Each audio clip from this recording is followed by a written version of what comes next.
Here we are, Brooklyn Basement Podcast, man. With our guest today, Liza, the great Liza. I mean, I met her before, did comedy together. Of course, my boy AR in the building. This is what we do. Thank you for coming through. Like I said, I met you in Comedy in Harlem. Big shout out to them, Jamie and them, Nikki Sunshine, all of them. Which Comedy in Harlem is my home. I bartend there on Fridays. Oh, nice. Yeah. I didn't know that. Yeah, nice. yeah. And that's how you stay doing spots. I mean, I used to bark a lot. Barking, you know what that means. When you stay outside, give out flyers. I used to do that for New York Comedy Club, and that's how you develop time.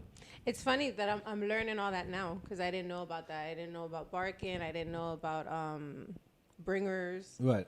All these other comedy terms. So you've never done a bringer show? No.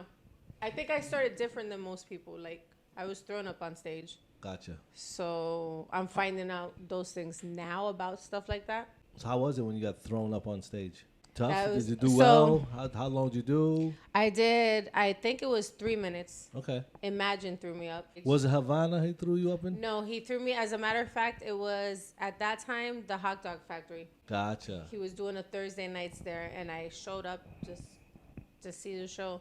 And he told me before the show, he's like, "I'm throwing you up today," and I was like, "No, you're not." Sure enough, he did, and I had no set. I had to figure it out, and people were gracious enough to laugh.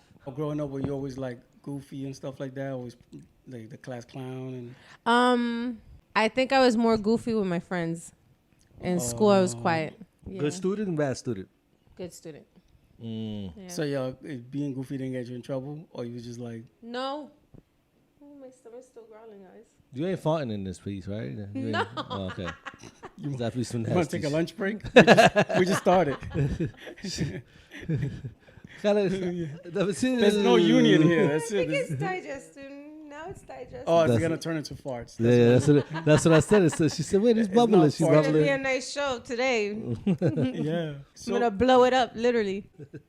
So the Imagine is what inspired you to do comedy? No. Okay, so when I was younger, I was doing a lot of acting in school. So I used to do a lot of like improv. So I always like improv. I used to like watching Jim Carrey, John Leguizamo.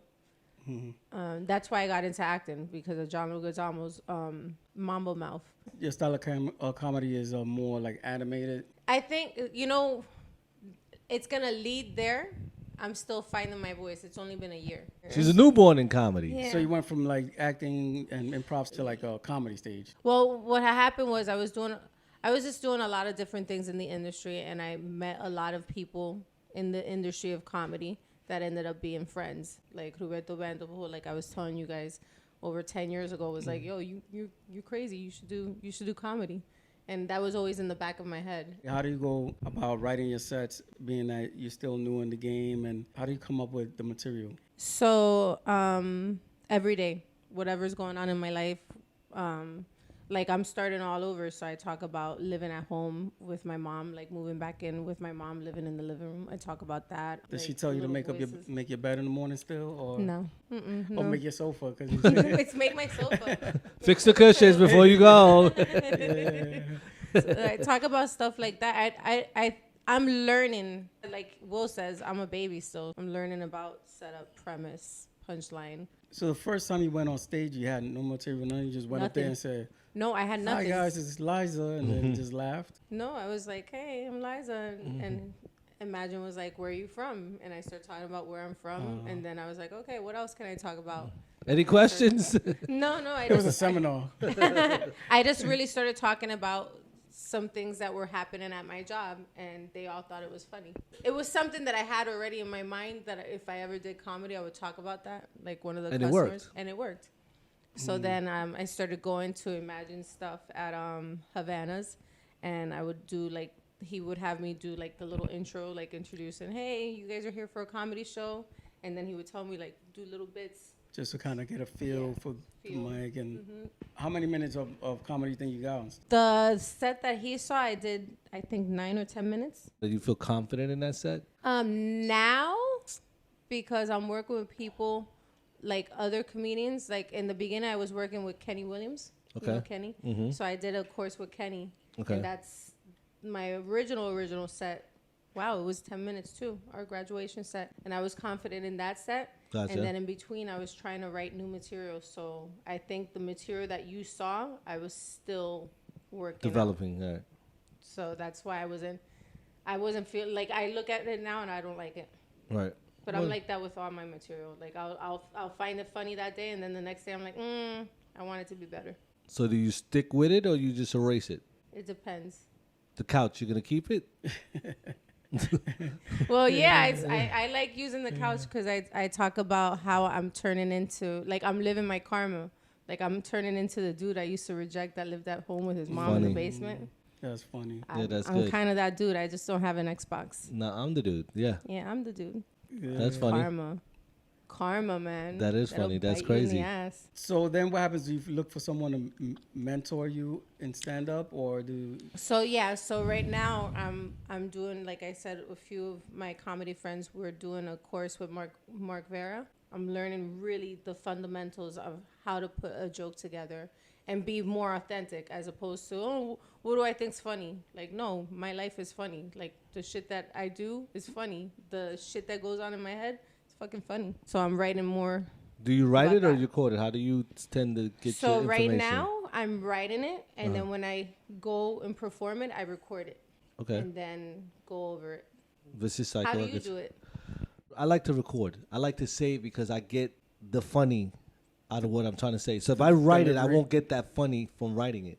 So I like to record it. So when I say, and then I tell myself, remember to say this, or remember to do this. The way it came out funny, the first time to me, is the way I have to keep repeating it. So you can't get that on paper. So I do it. Can't. So I do it on the phone. Because it's the delivery that you got to remember. Right, it's the delivery. So one of the issues I'm having, like, I'll be having conversations and I'll be doing something stupid and saying, yo, you should put that on your set. I should record it at that moment, Right, instead of writing it down. right, because you lose the feeling. You lose the feeling. You lose the feeling. You lose the feeling of what you. So if you record it, you say, "Man, remember when I was hanging out with Tito and them, and I said this?" Then you start to remind yourself of that, and then you put it on paper. Once you get that down, I came here to learn. Yeah. You say get that down, then you put it on paper. Then you go. Then you're able to, How long did it take you to write your first set? First 10 minutes. Yeah, because I feel like it's a constant thing. It's like you never really have your first 10 minutes. Well, Taking off. That's why it's really hard to say how long it took you to write your first step, because I would take things out of the 10, put things in the 10, take that, and I would keep rebuilding it until I thought it was a solid 10. So then I would do that solid 10 and then add on to that. Okay, so this is solid. I know this 10 is solid. Now let me do another 10. So listen, it takes you about a year. It's not easy. It takes you a year or more to develop 10. It's hard because, like, my friends will be like, yo, even Roop, you're so crazy, you're so silly. Yeah, but it doesn't, like, it's different when you're on stage. Yeah, it doesn't resonate on stage. It doesn't resonate. It's not the same. People don't understand that. Like, you're up there, you're naked up there by yourself. It's not like acting where he writes the script for me and, yeah, you're still having to process and character develop, but you're still interpreting somebody else's writing. Right. When you're doing stand-up, that's all you. That's all you. Like, it's a whole different animal.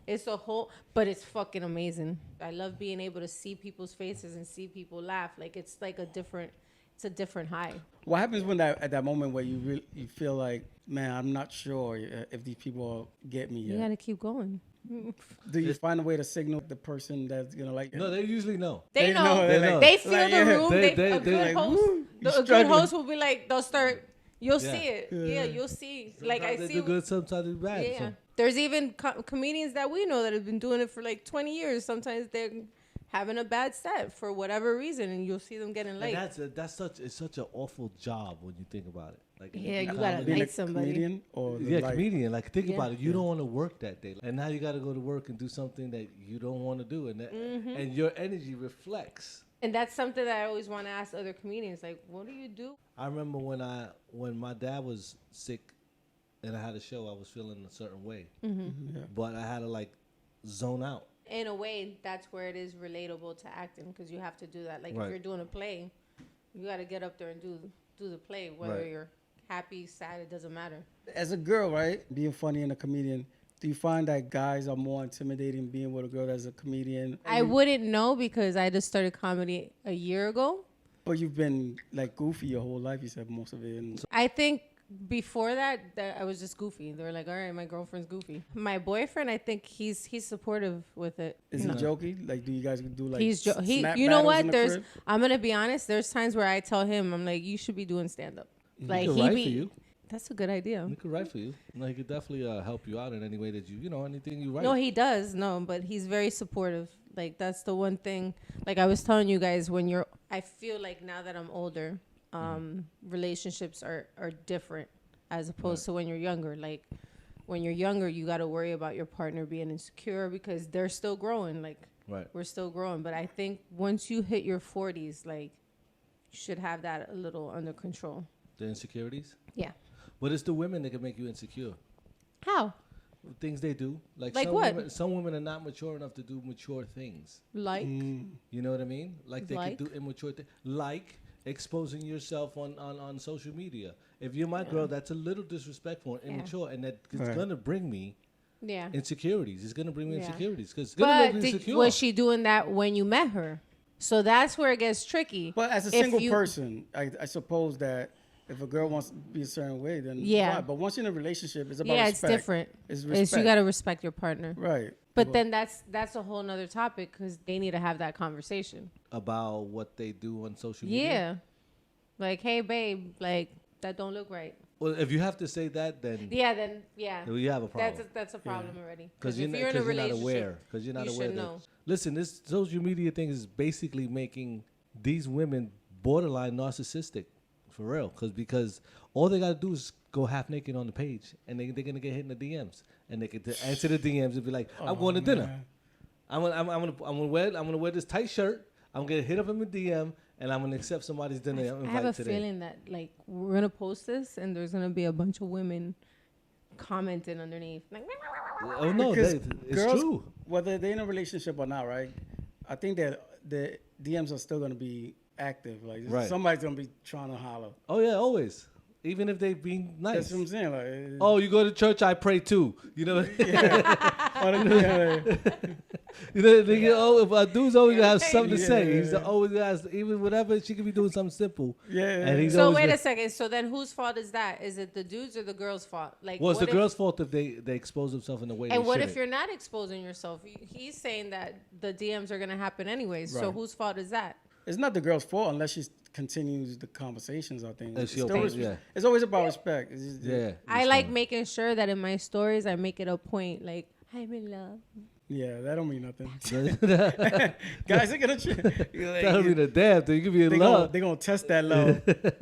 You love him. How much you love him? Yeah. Subscribe right fucking now to Brooklyn fucking Basement. Spider Cuz said it, and if you don't, you're gonna be in the fucking basement, nigga.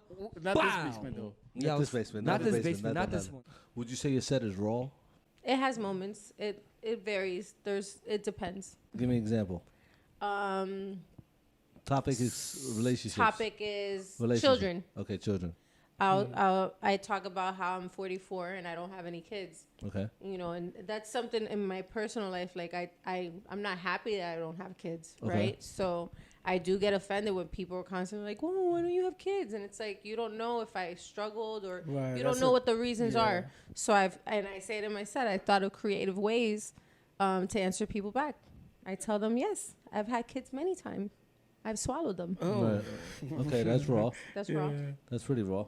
It's a good way to stop people from asking you questions.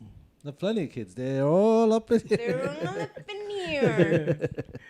So do you do this for therapy or you do it for fun? I talk about it on stage that I started comedy because I couldn't afford therapy.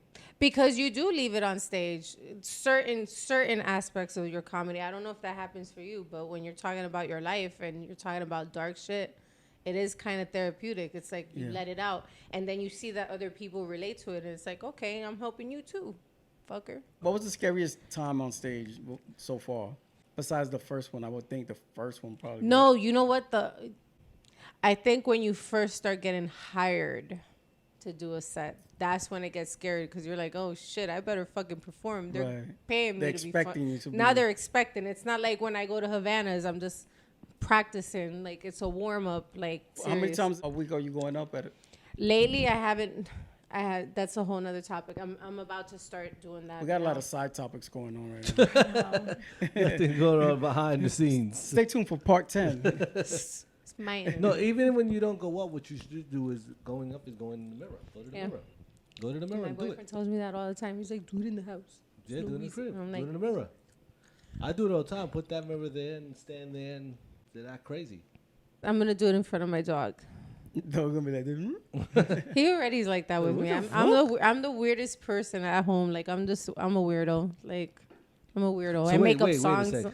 So you live with the dog and mommy? Yeah. And neither one of y'all paying rent? Y'all straight hobo with it. Huh? You stupid. No, we pay rent. She pays rent. I pay rent. Yeah. The dog pays rent? No, not the dog. The dog lives for free. He gets away with Does more. your mom have a Oreo. dog? No. She has any No. animals? No animals. She has my dog. And she's like, Is not it a only big- does she have to deal with me, she deals with my dog too. I'm like, I came with Packages. extra. Well, it's the same thing if you had kids. That pretty girl card doesn't work with my mom though. Well, moms don't But I'm care. the baby, so. So that baby car works. That's What kind of dog is it? A big dog? No, Don't tell me it's a Chihuahua. no. Oh. I wanted a pit bull, but for one of my birthdays they gave me a Lhasa Apso poodle mix, Oreo. I'm gonna just pretend I know what that is. And I'll just do this. He's a poodle mix, Poodle and what's the other half of the poodle? Lhasa Apso. What is that? I don't know. I don't know. I found out when they gave me the dog. I didn't know what a Lhasa Apso was. I think it's like from Nepal, the monks. I have no idea.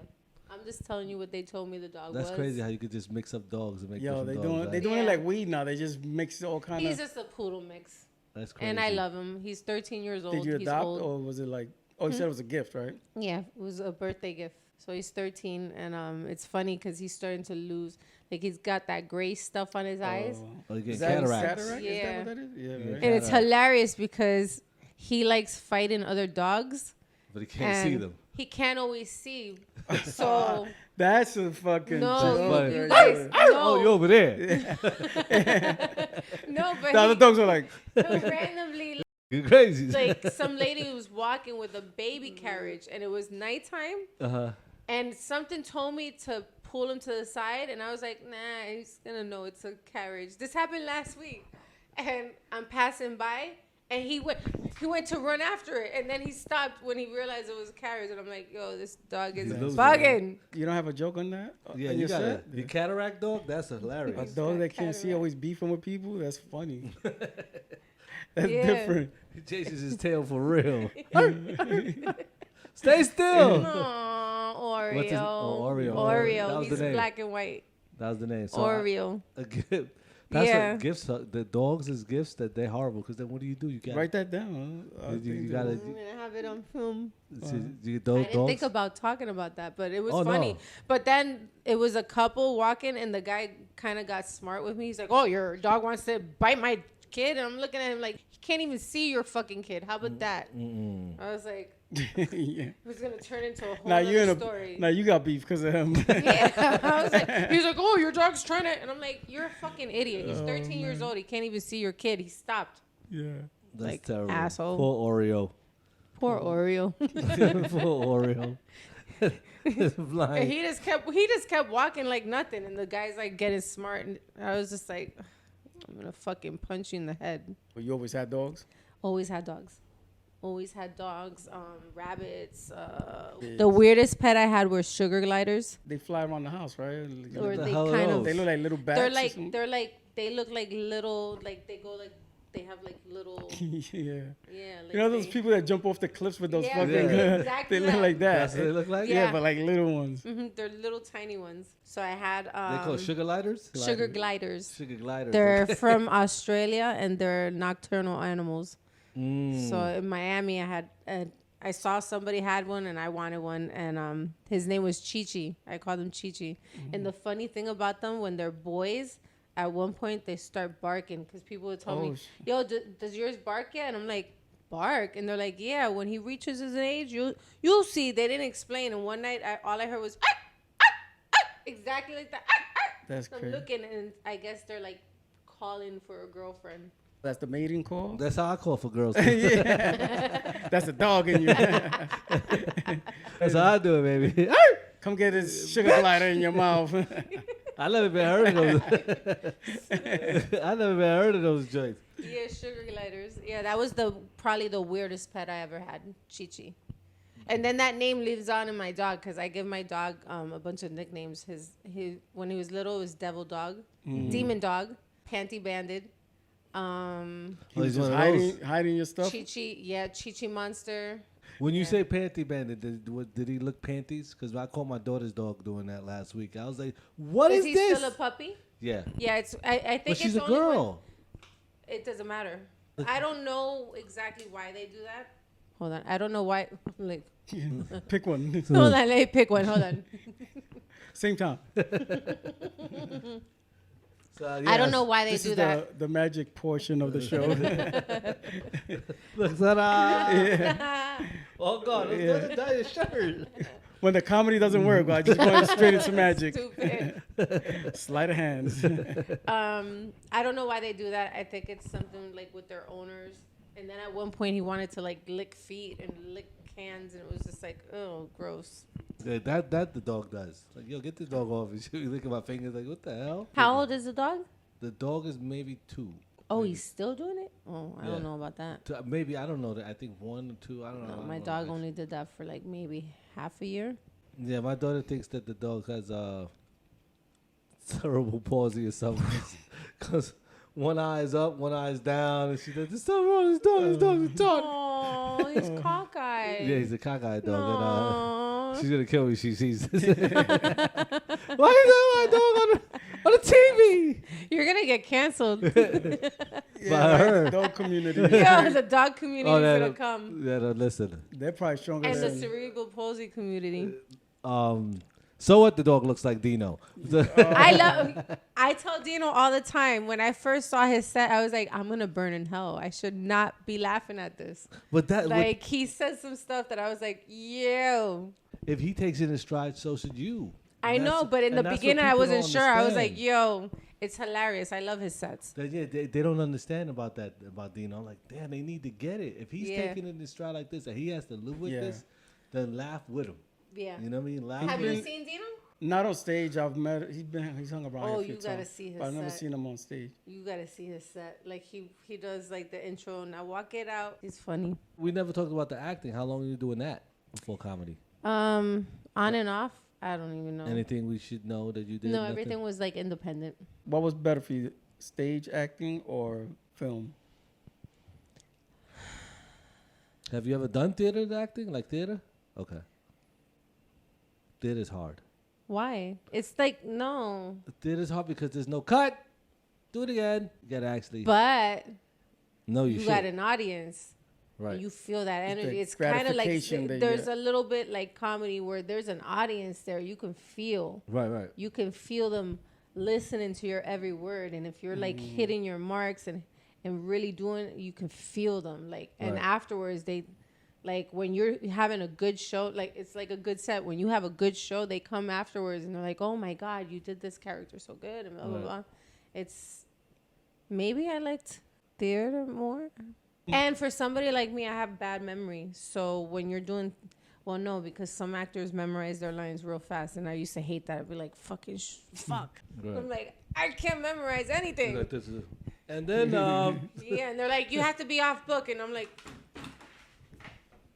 And I think that's the only problem that I had where my brain sometimes is it's hard to retain. So I'd have to we have to do rehearsals over and over again and going through it so I can retain it in my head. Right. So I think maybe comedy's better because I don't have to memorize a whole freaking. Well, you do.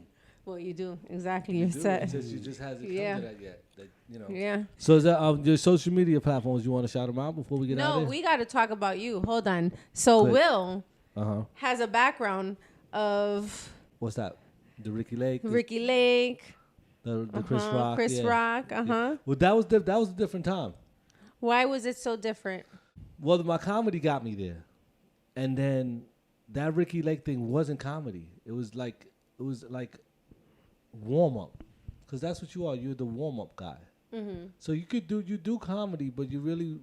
Warming up the crowd. Yeah, you're bringing them in because Ricky Lake's about to come out in 10 minutes. Right. Yeah. So when I did the warm up, I did this shit so good that Ricky Lake didn't want me there no more. She was like, I don't want him there no more. I don't want him there. He's doing too much. That's how good I was doing. Like, I figured out, like, okay, they want me. So that I was doing silly shit. I used to play the Rocky song, make me do push-ups for a T-shirt. Right, you shifting the energy into something else. That's So I shit the whole thing. I had a big ring. I see a couple. You gonna propose to her? Yeah, propose to her now. And I would give them a big giant ring. And that's nice. So it was this. It became a different element to the game.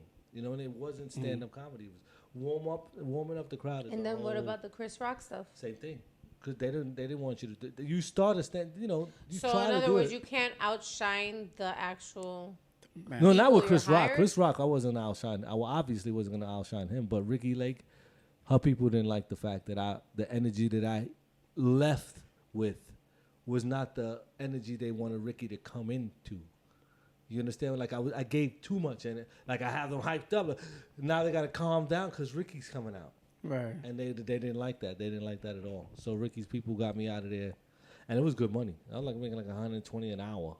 Nice. Damn. An hour, and I used to be there all Back day. then, that's bread. I was getting Nice. $6,000 checks every week. I was like, what? Nice. And that was in the 90s, early 90s? Yeah, early 90s. Because I saw you do an interview with Sherry Ann, and you were talking about how she should go hard and leave her job, right?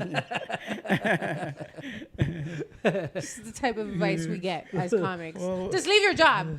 Jump head first. And it's like, no, like somebody like who has their career more substantially successful, like a Mark, like people that are at a certain level where they can make the, but they were already, there was a certain success level that they had to a point where, you know what, I can make this jump. As opposed to somebody who's in the beginning or still like on that climb, it's easier to say, leave the job. Yeah, leave the job. Like every part of my body has been telling me, just fucking risk it all. You ain't got no kids. You ain't got no responsibilities. You don't own a house. Fuck it. I'll sleep on the couch. Sleep on the couch. You can't forget that Fuck part. it. With Oreo. With Oreo. It's me and Oreo. Me and my blind dog. My blind dog on a couch. Fuck it. Risk it all. And then you realize, I live in New York City. Everything costs money. Well, yeah, there's just, it comes to... It's like, come on. Sherry Ann lives in the projects. It was a whole different conversation. I was like, Sherry Ann, according to... It was a whole different conversation. Like, you live in the PJs. So if you make McDonald's money, you pay McDonald's rent. But she's not making McDonald's money. Remember, she has a job. And right, so whatever she makes is what she pays. That's how housing works. Okay, but you also got to, like... She said, should I quit tomorrow? Sherry She was like, oh my God, should I quit? She was really thinking about it. I wanted to jump through the thing and be like, she was don't do it just yet. No. Work on your pension. Do all that first. Like, That's crazy. So, and I was going to ask you, why didn't you quit your job then? You That talked about going back. Yeah, but then you said you went back to work. And I was like, how are you going to tell somebody to quit their job, but you went back to work? To do what? What was I doing? Did I tell you what I was doing? Comedy was work. Because I did the same thing when I was telling Sherry Ann. I lived in Marcy Projects. So I collected just checks from comedy because it makes sure. Are you doing that now? No. And I don't, the passion's not there. But do you No, but the passion is not, I'm giving advice to somebody that wanted advice. The passion is not there for me no more. The passion is not there. I make my little money. I'm happy. I'm going home. It's stressful now for me. I'm getting old. It just gets stressful now. Why does it get stressful? Because same thing what you said earlier. You know, you getting paid and now you trekking all the way to Jersey and you have to make these people laugh and it's just there's sometimes you don't want to do it. And I'm at that point where I'm just I don't love it. So at this point you do it because it's something you could do. You enjoy it. Yeah, I enjoy it, but I don't love it the way it's like a hobby. I used to love it. Now I just. Ah! Now I just like it. No, you know this is like it's like a marriage. You know how you love your woman in the beginning, you gave her everything, but now now you're just friends. What is cool. going on? You're just roommates now. Now you're just roommates. You're what friends. What are you talking about? That's how it's like a marriage. It's like a marriage that you. All right, I don't want to divorce her, but we're gonna stay together because I'm used to her. You're talking to the divorced woman. No, that will not happen in my book. Bye-bye. No, but like comparing it to marriage. No. It's a marriage that How did you lose the love of comedy? I didn't lose the love. The love is still there. I'm just not in love no more. What? You get it? This is a real relationship for you. No. I'm not in love no more the way I was in love. I used to sacrifice, stay out to 2, 3 in the morning. I was in love. Wake up, think about it again. In love. And what happened that the love went away? It just started getting harder, more difficult, and but that's and hard when you times. work You harder. found a side piece. I found a side piece, and I was like, you know what? I'm going to work with her. And I got a regular job. So now I still love her. But I'm just not in love with her. This is disgusting. I'm just not. See, you That's love disgusting. her. You love her. And when you love her, you work towards her. And when the times get worse and hard, you work on the relationship. So you were not in love with her. You were in love with the idea of being in love. So then it was a lust. Wait, but I'm talking. He was in love with the idea of being in love. So I'm talking to the same person that got divorced, right? So why didn't you have that attitude towards your marriage? Because I probably, the foundation probably wasn't really based on love. But I think what she's saying is, when she found out it wasn't that no more, she let it go. So she's saying, with you, either go all the way, or like what I told Cherry Ann. That's what I told Cherry Ann. Make room for somebody else. My boyfriend, he'll be like, yo, why are you stressing about life? Like, you have no responsibilities. And it's weird because for most women, they get stressed, their trigger word is you're crazy. Me, I'm like, yeah, I'm fucking crazy. You can't get to me by saying I'm crazy. But if you tell me I have no responsibilities, it's like... It triggers you. Yeah, it triggers me. Do something. What? Tell that to Oreo. Tell Oreo. Don't talk to me like that. But he makes a point where I'm like, yeah, he's right. It's now or never, right? I have no kids. I have no real responsibility but myself and my future. Right. So it's there's part of me that's okay, maybe I should just fuck it. Go out every night and do mics and fucking do shows. And it's I also want to have security first. Right. I want to see some type of success where it's okay. Because right now it's I'm still a nobody. Can I be a somebody? Possibly. Okay. But you're putting yourself in the right place, working the comedy at Harlem on Fridays and. Yeah, but I'm bartending. Yeah, but you never know. But one thing I love about it is that I get to see. It's like being in school every day, watching other comedians go up, listening to their cadence, watching their timings, looking at the jokes and stuff like that, and reaction and stuff. So. It's a perfect place, and then I meet everybody. That's what I'm saying, in a good position, because you never know. Well, hey, Liz, we need you to do 5 minutes. Okay, take the apron off, do 5 minutes. It happens. You know what I mean? I did it. I ball backed in the comedy club in the beginning. I ball backed to get time. You did? Yeah, I ball back to get. I mean, I used to make a little money, but I used to ball back to get time, and it worked out. Just hey, go ahead, you can do 5 minutes. I'll give you 5 minutes. Go do 5 minutes. Perfect. That's exactly that was my happy moment. Oh shit! Put the ice down and go do 5 minutes, and come back and continue working. And so that's what I'm saying. You're in the prime position. You're in a sweet spot, so to say. So you're gonna learn a lot. I'm just happy to just be doing comedy finally and trying to find my voice, because I've been learning a lot about myself. At 44, I'm like, yo, I'm still there's still growth. There's still things that I'm going through in life, and comedy is. Like you said, what do I love more? I love comedy. Even the process, I know I make it more stressful because I'm so adamant and wanting things to be perfect and being as good. But I love the process, even the process of trying to figure out the jokes and going on stage and everything that goes with it. But being on stage, shit is everything. No, I love it. The most important thing is you're on the Titanic. And it's sinking. It's Oreo, your significant other, and comedy. You can only save one of them. Wow. It's sinking. Hurry up. You gotta make a decision. That's fucked up. Wow. You didn't put her mom in the no. No, don't do that. No, you didn't put why. That's the mom's.